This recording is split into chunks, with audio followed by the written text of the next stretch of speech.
Okey, Assalamualaikum warahmatullahi wabarakatuh. Salam sejahtera, salam perjuangan. Okey, Alhamdulillah hari ini kita bersiaran dalam podcast yang lain daripada yang lain. Okey, biasa kita podcast biar kaya. Tapi kali ini kita terpanggil untuk membincangkan satu isu yang aku rasa penting tau untuk sistem pendidikan negara. Jadi hari ini bersama-sama aku ni Mr. Akid. Salah seorang staf Biorish. Dia baru join Biorish berapa lama lagi? Tak sampai 3 bulan, 2 bulan lebih. Tak sampai 3 bulan. Jadi dia ni kira orang yang apa dipanggil vokal lantang bercakap. Jadi aku sembang-sembang tentang sistem pendidikan tadi. So aku rasa dia orang sesuai lah untuk sembang-sembang dengan aku pada petang ini. Dan mudah-mudahan apa yang kita perkongsikan ni dia akan menjadi mungkin mendatangkan satu kebaikan kepada sistem pendidikan negara. Dan mungkin juga kalau video ini ditonton oleh Perdana Menteri, Menteri Pendidikan, Pengarah Pendidikan dan semua guru-guru, pelajar, ibu bapa, pihak-pihak yang terbabit lah. Pihak-pihak yang terbabit, mudah-mudahan dia mencetuskan satu perubahan. Okey, ni kisah dia macam ni, tapi sebelum tu, aku nak minta engkau apa dipanggil, kenalkan diri dulu lah. Orang tak kenal kau lagi. Silakan. Assalamualaikum. Nama aku Zulfahmi, tapi aku dikenali sebagai Akid. So aku dah berkecimpung dalam industri graphic design. So sepanjang tempoh tu aku banyak berjumpa dengan klien yang buat bisnes. Jadi dia orang bisnes ni dia ada mentaliti dia sendiri tau. So dia berbeza daripada biasa acuan daripada sekolah lah. Sebab sekolah dah diajar untuk menjadi pekerja. Benda tu tak salah, tapi ada setengah benda yang perlu kita perbetulkan. Sebab tak semua orang nak bekerja. Jadi ini yang nak dibincangkan. Okey, tadi sedikit. Kau tadi pengalaman kau dalam bidang grafik. Cuba kau ceritakan kau pernah sebenarnya berkhidmat di beberapa syarikat kan? Cuba kau ceritakan sikit. Sebagai contoh dekat Singapore, satu boleh sebut nama company? Boleh sebut lah. Okay. Nama company tu NPE Advertising. Itu antara company Singapore yang buat publishing. Jadi dekat situ dia punya rentak bekerja dia terlaju dan memerlukan seseorang yang boleh ada critical thinking punya level yang cepat. Jadi kalau katakan semua nak main selamat, nak dengar tu yang cakap bila bagi arahan anggur ya. So benda tu boleh jamin orang tu tak tahan lama lah. Sebab dia memerlukan critical thinking yang cakap lebih. Maksudnya company tu dia suka orang yang beta orang yang bagi pendapat sendiri, dia ada dipanggil idea sendiri. Dia tak kisah kan? Tak kisah, betul. Okey, baik. Kita mulakan lah perbincangan kita. Sebenarnya begini. Tadi kat rumah aku sembang dengan rumah. Sebab sekarang ni aku ada anak kecil umur 8 tahun 10 tahun.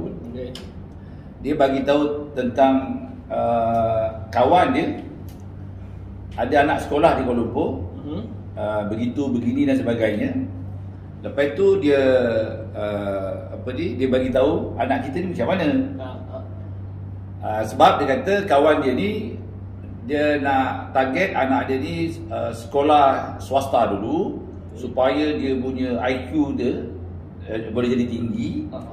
Dan selepas tu nanti bila masuk sekolah menengah, dia akan dapat sekolah asrama penuh. Yang terbaik lah. Ya, sebab suami dia dulu sekarang ni seorang profesional kan. Jadi aku cakap dengan dia, tak ada masalah anak kita sekolah di kampung. Aku pun sekolah kat kampung. Jadi di situ berlaku dipanggil perbincangan, perdebatan lah.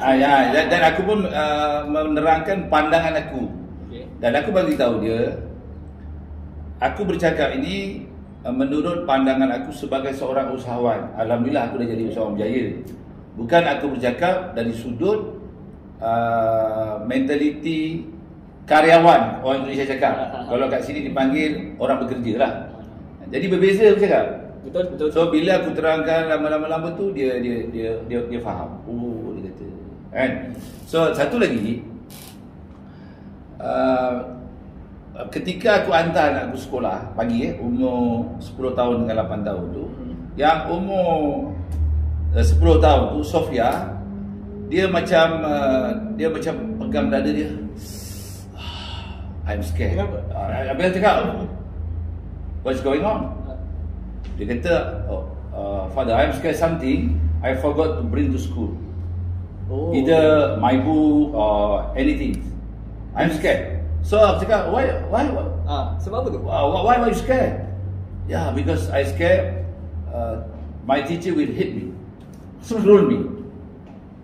Aku terkedu sikit. Cakap macam ni pula.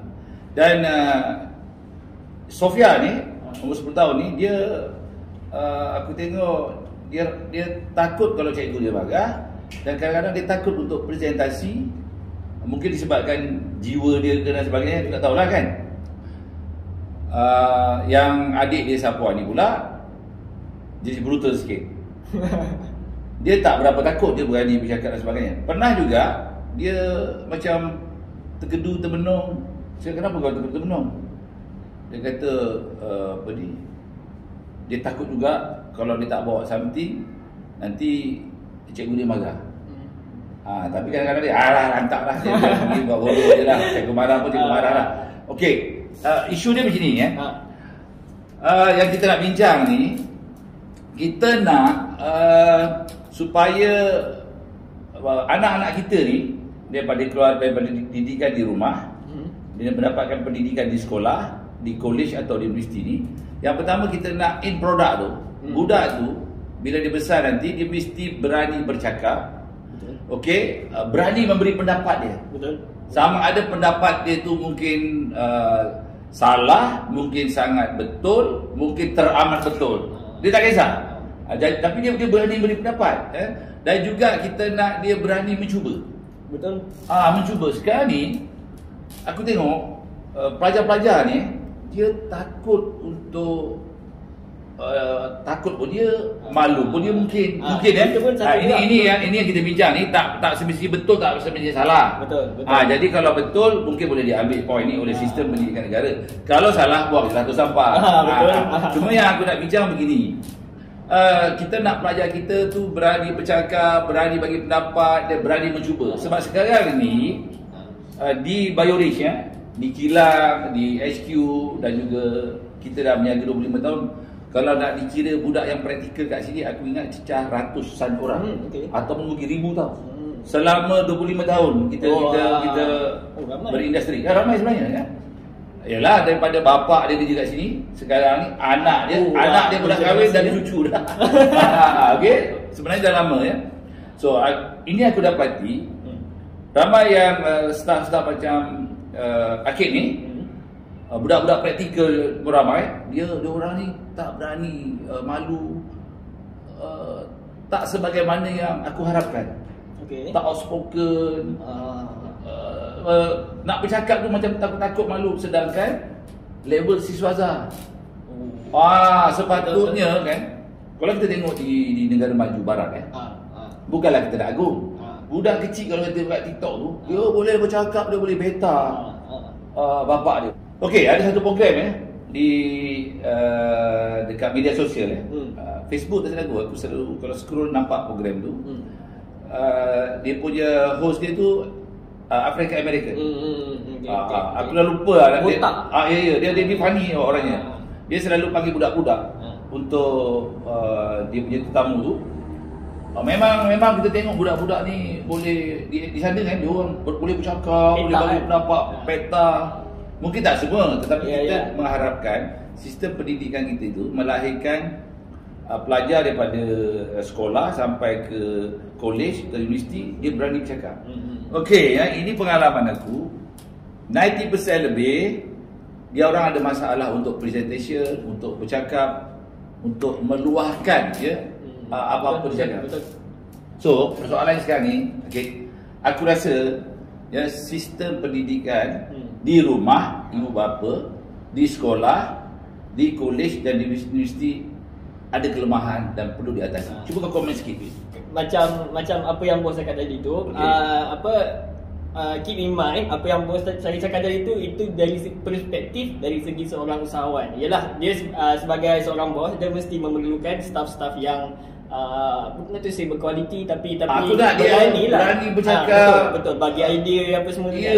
Jadi tak adalah semua mengharapkan eksekutif punya tu, so kita boleh bincang. Okey, benda-benda macam ni biasanya terbentuk bila dekat tempat belajar, dekat rumah, budak tu didenda, bukan didenda tu perlu sebab nak berbentuk, tapi didenda dari segi macam dia dapat makan rendah katakan kan. Jadi orang sekeliling dah beranggap dia ni bodoh lah. Jadi semenjak daripada itu dia dah tak berani lah, sebab siapa suka digelar sebagai orang kurang cerdik kan. Jadi dia lama-lama dia terbentuk satu perangai yang tak yakin. So macam itulah, itu yang membuatkan bila dah grad semua tu dia susah. Dia macam ni, maksudnya betul lah tadi, kita nakkan end produk ni kalau boleh sama ada rakyat Malaysia tak kira bangsa, tak kira agama, tak kira kaum, bila dia habis sekolah ataupun college ataupun universiti, dia merupakan seorang yang kritis, berani untuk meluahkan pandangan pendapat dia, betul tak betul, tepat tak tepat, hebat tak hebat tak kisah. Okey, dia luahkan saja. Dia berani meluahkan. Ini masalahnya nak meluahkan ni malu, takut. Kita tak tahu malu dengan siapa, takut siapa. Yang lagi sayang itu dia tak berani nak meluahkan, padahal benda idea yang ada kat dia tu bagus. Betul? Sayang lah. Itu satu Yang kedua, kita nak juga masyarakat ni pula meraihkan. Sama ada orang tu dia bagi idea bodoh ke, idea pandai ke, idea yang gitu-gitu je ke, masyarakat tak kisah. Maksudnya masyarakat meraihkan, celebrate. Kita nak macam tu, bukannya pandang dia cakap ni, tak boleh macam tu. Jadi itu yang maksud aku tadi. Pertama, individu tu kena bentuk, dan yang kedua, dia punya ekosistem dia, environment dia, sekitaran dia, masyarakat tu sendiri kena meraihkan sesiapa yang bagi pendapat. Okeylah, itu pendapat dia. Dia appreciate, dia tepuk tangan. Walaupun pendapat tu tak bagus, dia kata orang reward, sebab orang tu berani memberi pandangan, bukan atas kualiti pandangan dia. Itu cerita lain. Kalau pandangan tu bagus, okeylah. Okey. Sebab ini sekarang ni yang kita nak bincang ni ialah bagaimana sistem pendidikan di Malaysia ini, end product dia, apabila habis sekolah atau college, universiti, dia jadi orang yang berani bercakap, berani bagi pendapat dan tak takut mencuba. Sekarang ni kadang-kadang kan anak-anak aku bagi sekolah, aku pun tak berapa pandai dah. Pasal sekarang yalah, aku mana pada tahun kita dah lama tak sekolah. Okey. Jadi aku bantai je, jadi siap lah kan. Alah, inilah dia jawapan dia. Dia tu tengok, no like this bapa. Aku cakap, ini yang bapak tahu. Dia cakap, I think this is wrong. Pasal aku cakap anak aku Inggeris tau. Kenapa aku cakap Inggeris? Dulu aku bangang cakap Inggeris. SRP Inggeris 9, SPM Inggeris 9. That's why aku tak boleh pergi OC walaupun SPM 1. Kalau aku SPM 1, confirm aku pergi, ataupun duduk bahasa Inggeris. So cara nak atasi masalah kebangangan aku dalam bahasa Inggeris tu, aku sekarang bercakap dengan aku bahasa Inggeris. Kreatif lah cerita. Salah grammar ke apa, aku tak peduli, janji orang faham. Betul. Pergi rantak lah orang cakap apa. Okey, jadi berbalik kepada tadi, aku tengok kat situ ada satu budaya macam murid ni, pelajar ni, dia takut buat salah, takut benda denda. Jadi aku minta lah kalau boleh, tak semesti betul. Kalau betul okey, kalau salah kau buang je lah tu sampai. Kalau boleh guru-guru, sistem pendidikan, pendidik semua, kalau anak kita buat salah, sama ada menjawab soalan ataupun dia beri pandangan dia di kelas, okey, jangan sesekali kita bagi hukuman ataupun kita downkan dia. Betul. Kadang-kadang ini pun tak tahu, ini salah. Itu biasa. Ini salah.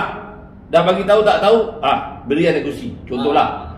Dia akan menyebabkan budak-budak tu ketakutan. Betul. Sebenarnya apa yang kita perlu buat ya, terutama guru-guru ni kan, pendidik ni, bila anak kita mencuba menjawab tapi salah, kita cakap that's okay, no problem. Betul. Semua orang buat silap. Betul. So kau usaha lagi supaya dapat betul. Anyway, you dah try, okay, your best untuk jawab soalan lagi. Betul. Doesn't matter. Itu yang kita nak, supaya akhirnya nanti kita akan keluar satu produk modal insan ya, yang berani mencuba. Walaupun dia tidak tepat, tapi dia tidak give up untuk terus mencuba. Betul. Dan masyarakat tidak mencemooh. Itu budaya yang kita nak lahir. Sebab aku sendiri dalam sebagai seorang usahawan, beribu-ribu percubaan macam-macam aku buat. Dan bukan semuanya sukses. Mungkin yang sukses tu daripada banyak aku cuba, kurang daripada 10%. Tetapi aku tak peduli.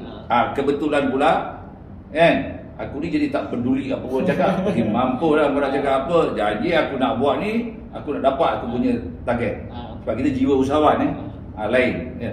Jadi aku nak, kalau boleh lah kan, sistem pendidikan kita, dia punya environment dia, budaya dia, tak kisah pelajar-pelajar ni, okey, mencuba, kalau salah pun kita report. Sebab dia dah mencuba. Alah, no problem, doesn't matter, kau buat je lagi, buat je. Tapi kau improve lah. Betul. Jadi nanti akan lahir orang yang akan terus mencuba. Sebab okay, dalam bidang keusahawanan ni, kita perlukan orang yang tidak takut melakukan kesilapan. Betul. Sekejap saya nak ni ya. Yang lain, kalau rasa ni semua benda ni common sense, tapi dia tak dipraktikkan secara meluas. Macam untuk berjaya macam bos sebagai usahawan apa semua kan. Untuk sampai ke tahap tu, beratus-ratus kesilapan. So senang cerita, kesilapan tu yang membuatkan kita berjaya. Tapi kalau takut nak buat silap, macam mana nak sampai ke tahap tu? Betul, takut mencuba. Okey, kalau kita takut membuat kesalahan jenayah, itu betul. Betul. Takut buat dosa, itu betul. Itu takut yang betul. Tetapi kalau takut untuk memberi pandangan, berkongsi idea, itu tak betul. Ini yang kita debatkan. Jadi kalau bolehlah kita minta supaya pakar-pakar pendidikan ni, daripada menterinya sampailah ke guru-gurunya, sampailah ke ibu bapaknya, kalau boleh kita tolong dapatkan satu sistem pendidikan yang melahirkan anak bangsa kita yang berani, ya, berani bercakap, berani memberi pendapat melalui luahan hati dia, dan juga berani untuk mencuba walaupun gagal.